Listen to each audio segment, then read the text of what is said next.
Taluk Shivamogga. Okay sir, ಇವ್ರಿಗೆ ಈಗ ನಮ್ಮ ಉಮೇಶ್ ಸರ್ ಇವ್ರನ್ನ ಪರಿಚಯ ಮಾಡಿಸಿದ್ದು. ಇವರಿಗೆ ಹೆಲ್ತ್ ಇಶ್ಯೂಸ್ ಇತ್ತು. ಏನು ಅಂತ ಅಂದರೆ ಶುಗರ್. ಸರ್, ಶುಗರ್ ಎಷ್ಟಿತ್ತು ನಿಮಗೆ?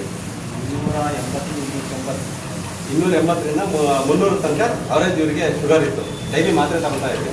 ಓಕೆ, ಸೊ ನಮ್ಮ ವಿ ಸ್ಟಾರ್ ಪ್ರಾಡಕ್ಟನ್ನು ನೀವು ಯೂಸ್ ಮಾಡಿದ್ರೆ ಎಷ್ಟು ದಿವಸಕ್ಕೆ ನಿಮಗೆ ರಿಸಲ್ಟ್ ಗೊತ್ತಾಯಿತು? 21ರಿಂದ 25 ದಿವಸ ತೊಗೊಂಡೆ. 21ರಿಂದ 25 ದಿವಸದಲ್ಲಿ ಇವರಿಗೆ ರಿಸಲ್ಟ್ ಗೊತ್ತಾಗಿದೆ. ಸೊ ಓನ್ ಎಕ್ಸ್ಪೀರಿಯನ್ಸ್, ಇದು ಲೈವ್ ಆಗಿ. ಯಾರು ಕೂಡ ಇಲ್ಲಿ ದುಡ್ಡು ಜನ ನಿಮಗೆ ದುಡ್ಡು ಕೊಟ್ಟು ಸರ್ ಹಿಂಗೆ ಬಂದು ಹೇಳಿ ಅಂತ ಹೇಳಿದ್ರೆ ನಾನೇ ಗೋಕುಲ್ ಲ್ಯಾಬಿಗೆ ಹೋಗಿ ಚೆಕಪ್ ಮಾಡಿಸಿದ್ದೆ. ನಾರ್ಮಲ್ಲಿ 98 ಬಂದಿದೆ. ಖಾಲಿ ಹೊಟ್ಟೆಗೆ 98 ಬಂದಿದೆ. ಊಟ ಆದ್ರಿಂದ 131 ಬಂದಿದೆ. ನೋಡಿ, ಇದು ರಿಯಲಿ ಗುಡ್ ನ್ಯೂಸ್. ಅಂದರೆ ಊಟಕ್ಕಿಂತ ಮುಂಚೆ ಇವ್ರು ಚೆಕಪ್ ಮಾಡಿಸಿದಾಗ 98 ಬಂದಿದೆ. ಊಟದ ನಂತರ 131. ಸೊ ಅಪ್ ಟು ನಾರ್ಮಲ್ 1 ಮಂತಲ್ಲಿ ಇದು ನಮ್ಮ ವಿ ಸ್ಟಾರ್ ಪ್ರಾಡಕ್ಟ್ನ ಒಂದು ತಾಕತ್ತು ಅಂತ ಹೇಳ್ಬೋದು, ರಿಸಲ್ಟ್ ಅಂತ ಹೇಳ್ಬೋದು. Thank you sir, thank you.